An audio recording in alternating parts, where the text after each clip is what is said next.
Porque vamos a conversar sobre acusaciones constitucionales, unas fallidas, otras futuras. Bueno, de eso y más vamos a conversar con el diputado de la ADC, expresidente además de la Cámara de Diputados, Iván Flores. Diputado, gracias por acompañarnos. Hola Mónica, ¿cómo estás? Buenas tardes. Muy bien, gracias. Usted dijo que a algunos le temblaron las cañuelas ayer. Fueron sus palabras. Fueron sus palabras. Y quiero preguntarle, más allá de esa expresión, ¿qué dice lo que pasó ayer de la oposición? ¿O no nos dice nada y es un hecho puntual el de la acusación constitucional? Bueno, en primer lugar, soy gente del sur, soy un poco campestre de pronto y bueno, en fin, lo dicho está y por lo demás es lo que pienso. No, si me hubiese equivocado lo reconocería, no tengo ningún problema con eso, nunca lo he tenido, pero creo que no me equivoqué. Ya. Creo que cuando uno tiene claro el rol opositor, lo único que está haciendo, además de intentar ser una oposición constructiva, como nosotros nos hemos definido, lo que tenemos que tener claro es que tenemos que ser una oposición unida, porque si no el gobierno finalmente lo que hace es buscar individualidades para poder tener los votos y punto, y con el resto no, ni siquiera conversa. Y cuando no conversa con la oposición, el gobierno se potencia en su hiperpresidencialismo y por lo tanto la relación entre poderes del Estado se desbalancea. Entonces, lo que dicho está y lo sostengo. Pero eso quiere decir, diputado, que hay parlamentarios que creían que estaba justificada la acusación y no se atrevieron a apoyarla, porque eso es el sentido de les temblaron las cañuelas. Es creer que algo es justo, que hay que apoyarlo, pero no atreverse. ¿Ese es su sentido? El sentido de lo que yo dije, Mónica, tiene que ver con que no hay una comprensión cabal y amplia de lo que significa ser oposición. Aquí no se trata de crucificar a alguien, diputado, para no chutearlo, perdón que lo interrumpa, pero para no chutearlo al córner. Sí. Cuando uno le tiemblan las cañuelas es cuando uno no se atreve a algo.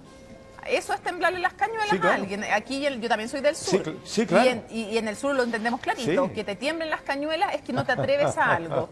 Y que por lo tanto, de sureña a sureño, lo que yo le pregunto entonces, si usted tiene compañeros de oposición que no se atrevieron a apoyar la acusación contra el exministro Mañalich a pesar de haber creído que estaba justificada. Esa es una opción. La otra opción es que ellos no creyeran que estaba justificada. Bueno, yo creo que hay de todo. Yo creo que hay personas que sabían que había justificación, pero no se atrevieron a hacerlo. Y hay otras personas que, teniendo dudas, no se atrevieron a hacer oposición. O sea, son cuestiones, son motivaciones distintas, pero que al final convergen en lo mismo. Si yo tengo dudas, pero soy alineado con la oposición y yo entiendo de que finalmente hay una oposición de la oposición, no solamente para dar señales, sino que hay una justificación súper clara de lo que significa la situación en la que nos encontramos hoy día como país, en la cifra de la pandemia, yo tengo que actuar como oposición. Sí, ¿no? Pero aquí ¿qué es lo que, tiene que creo primar? Que se perdió y se perdió en mi bancada. La pregunta es si lo que tiene que primar es la unidad de la oposición o la justicia respecto de apoyar o no una acusación, porque si alguien tiene dudas no tiene que abstenerse. ¿Por qué tendría que poner por sobre sus dudas la unidad opositora? Bueno, yo creo que aquí se podían haber dado las dos cosas. Podía haberse dado la convicción de que efectivamente... Lo que pasa es que el testimonio fue muy amplio, pese a lo que dice la defensa. Nosotros pudimos haber desvirtuado en la sala, pero con la jugada que hizo el abogado respecto de no poder permitirnos el espacio para debatir la cuestión previa, sino que entramos al fondo, en donde los tiempos de debate son de este tamaño. No pudimos mostrarle a todos los colegas los antecedentes que habíamos recopilado. Y ya habían hecho una jugada previa que era de presentar la respuesta a la acusación antes del plazo. Por lo tanto, ese largo listado de invitados que teníamos, de sociedades especializadas, de científicos, de ciudadanos, de víctimas, de todo eso, no lo pudimos hacer en la amplitud que queríamos, sino que tuvimos que comprimirlo en varias sesiones al día. Y eso nos desajustó las propias agendas de los invitados. Entonces, al final de cuentas, el cúmulo de información que estábamos teniendo, sumado a lo que eran las comisiones investigadoras, sumado a lo que era el proceso de la Fiscalía, sumado a los informes de Contraloría, sumado a este escándalo que hay a través del Consejo de Transparencia que está mirando para el techo, después que recibió una instrucción directamente de la Moneda, tenemos configurado la falta falta de transparencia y principalmente el ocultamiento de información. Entonces había antecedente más que suficiente como para que la oposición hubiese entendido que aquí estábamos frente efectivamente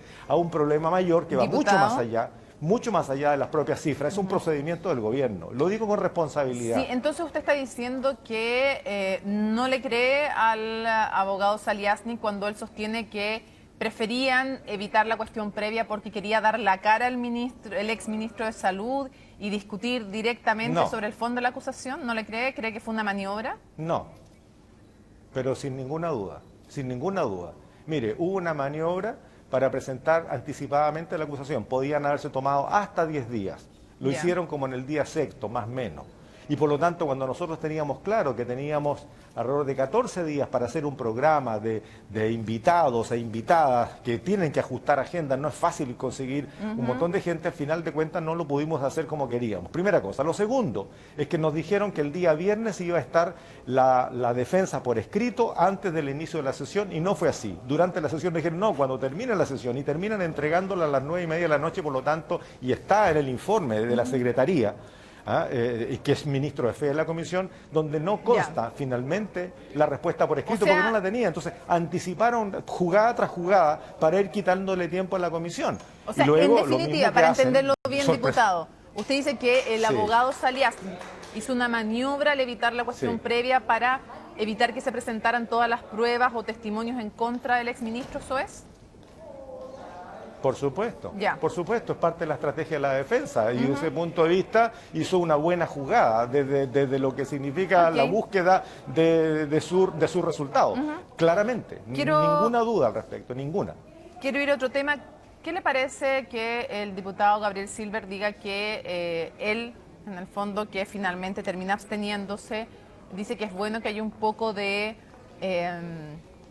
sensatez en la oposición y que nunca hubo consenso en esta acusación en la ADC, mientras otros, como ayer conversamos con la diputada Hernando, dijo que los que se habían abstenido no eran ni chicha ni limonada, eran amarillos?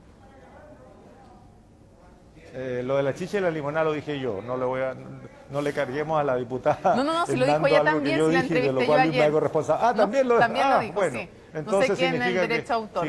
Pero ¿qué le parece lo del diputado Silver y si son amarillos o no los que se abstuvieron?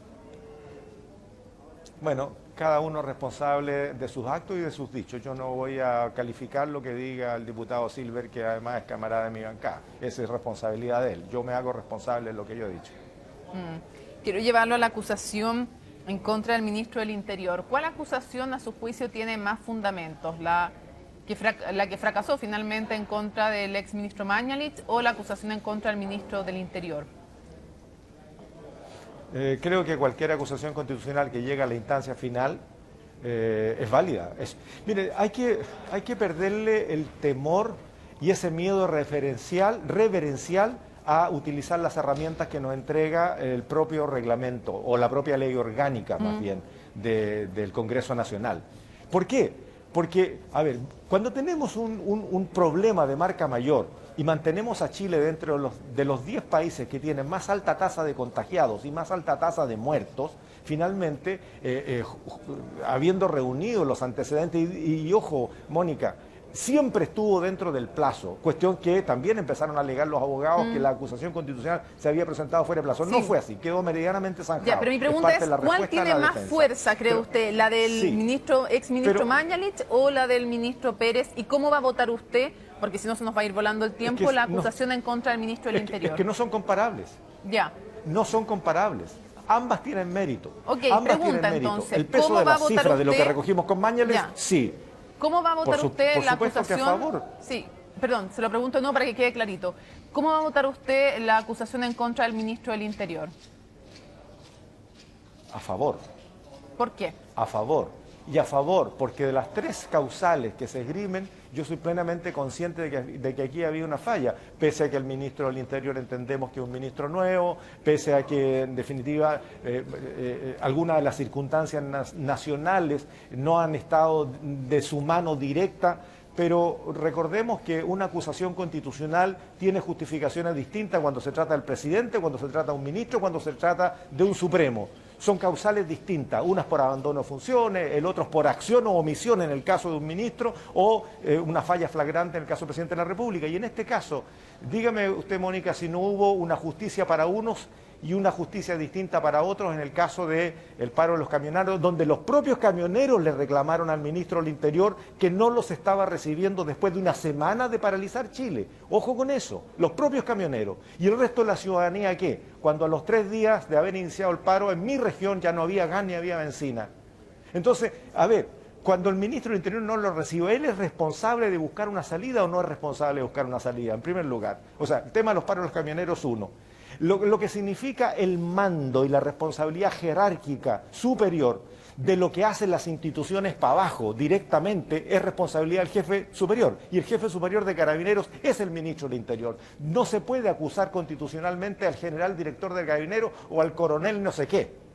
Se acusa constitucionalmente al que representa la institucionalidad como jerarquía máxima, y ese es el ministro del Interior.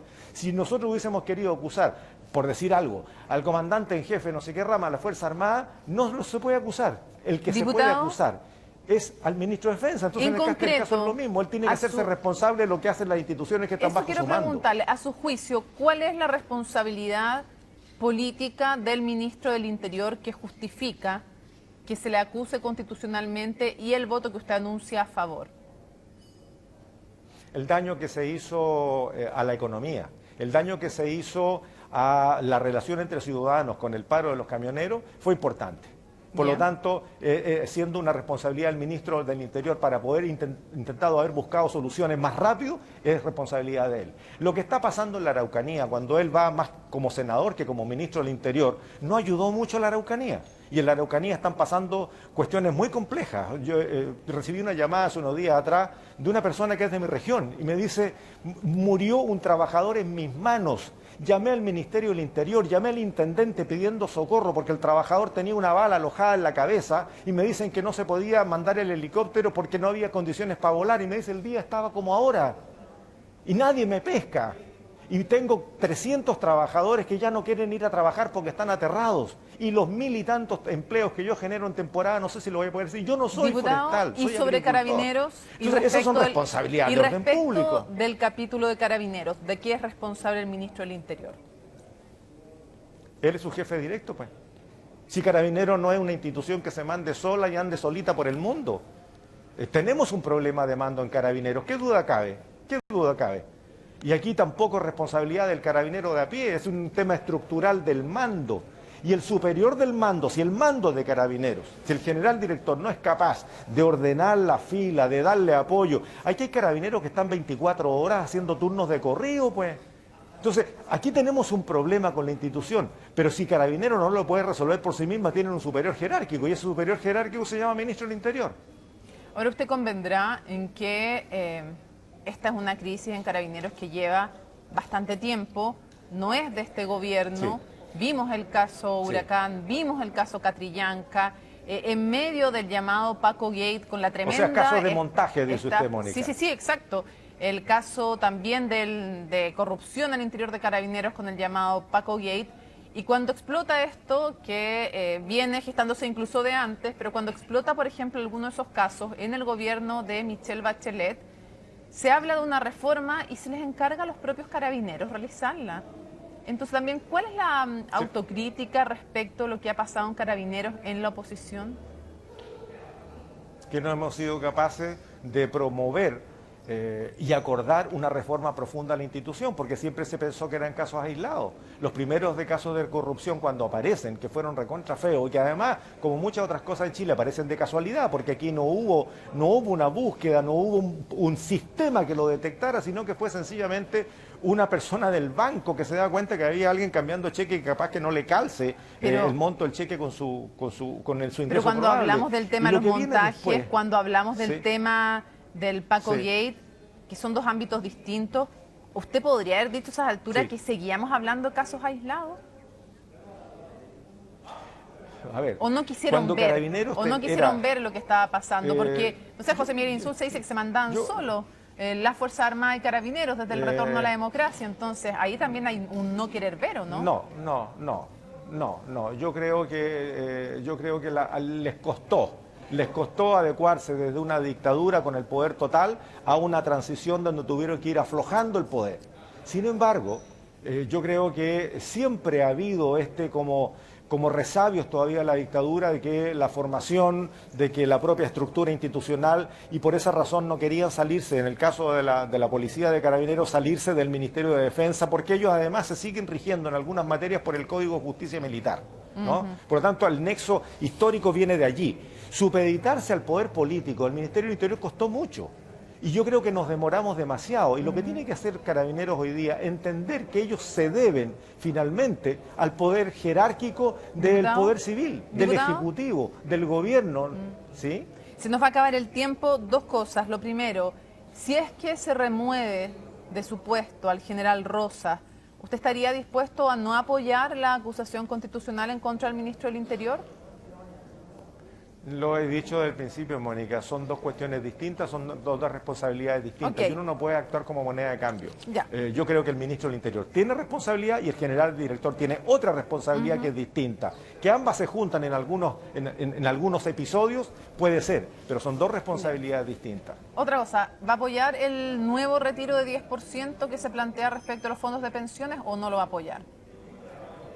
No me gusta, Mónica, no me gusta porque de nuevo es la propia gente con su propia plata que la va a necesitar algún día la que tiene que resolver un problema que hoy día debe ser responsabilidad del Estado. No me gusta, pero como ya sabemos que en el caso del primer 10% hubo que aprobar esta reforma constitucional para que la gente pueda tener ese 10% y ese respiro, si el gobierno sigue siendo lento en la reacción para poder seguir apoyando a la gente, porque seguimos en pandemia y vamos a seguir teniendo problemas, entonces voy a volver a apoyar el segundo 10%.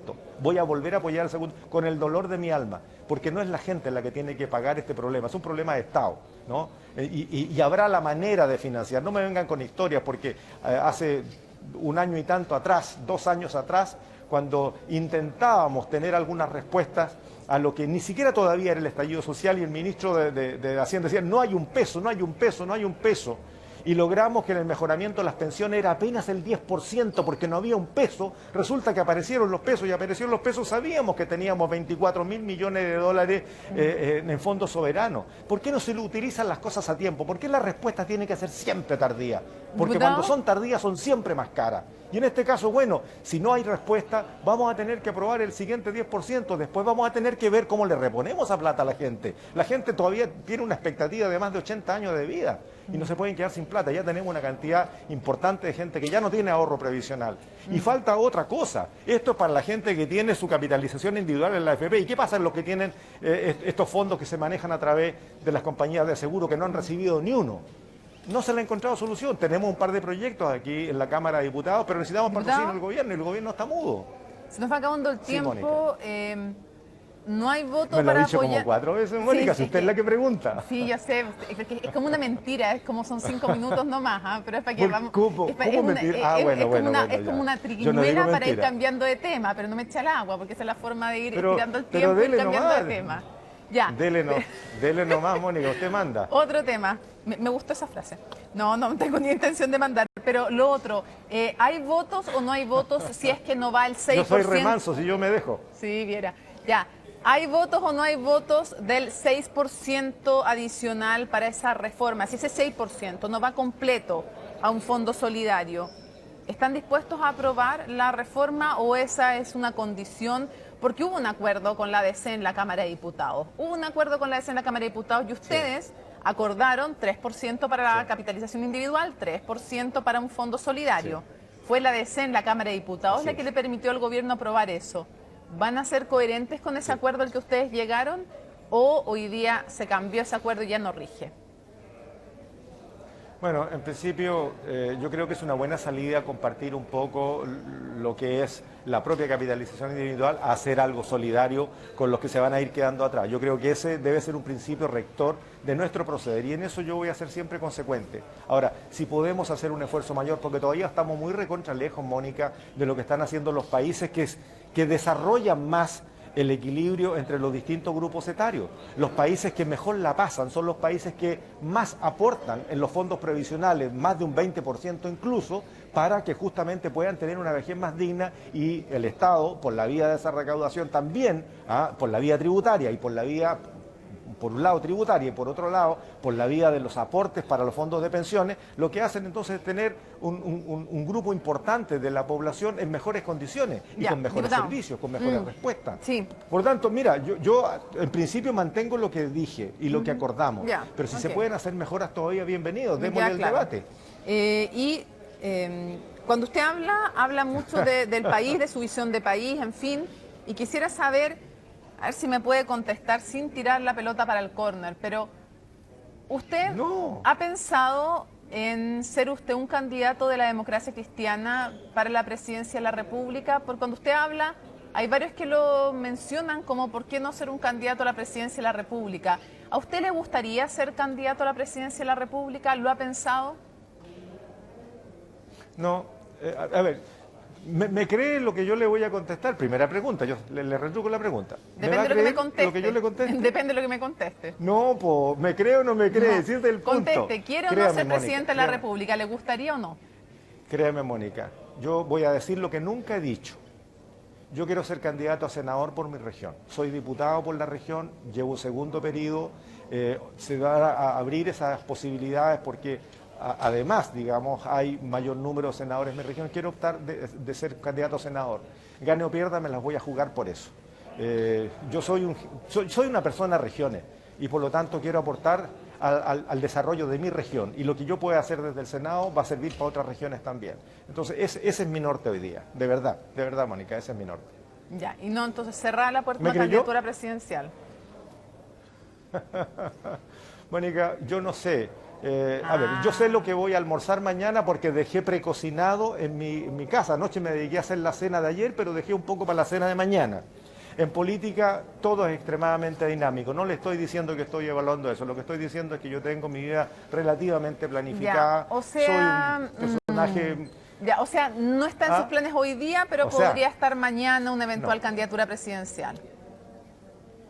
O sea, veamos lo que ocurre. Yo de verdad hoy día me estoy planificando para ser un candidato a senador. Sí, entiendo, pero no cierra la puerta. Pero no cierra la puerta. Pero nunca, si en política uno nunca cierra nada, incluso hasta para irse para la casa, si eso es lo que le conviene a Chile o lo que le conviene al colectivo. Yo soy bien disciplinado en eso. Si me dicen, mira, estás fallando, metiste las patas, lo estás haciendo mal, o eres penca, ándate para la casa, yo no necesito perder una elección, de verdad, Mónica, me voy solito. Yo soy mi peor jefe. Y de ese punto de vista, si surge una posibilidad distinta a lo que yo tengo planeado, evaluémosla. Yo siempre estoy abierto a todo. Me han criticado por algunas posiciones que he asumido, pero cuando me muestran con argumento que hay algo distinto y yo vuelvo a creer en eso, puedo cambiar. Pero en este momento, esas son mis planificaciones, Mónica, de verdad. Créame, por favor. No, si le creo, se me quedó súper claro. Se lo dice en evaluación.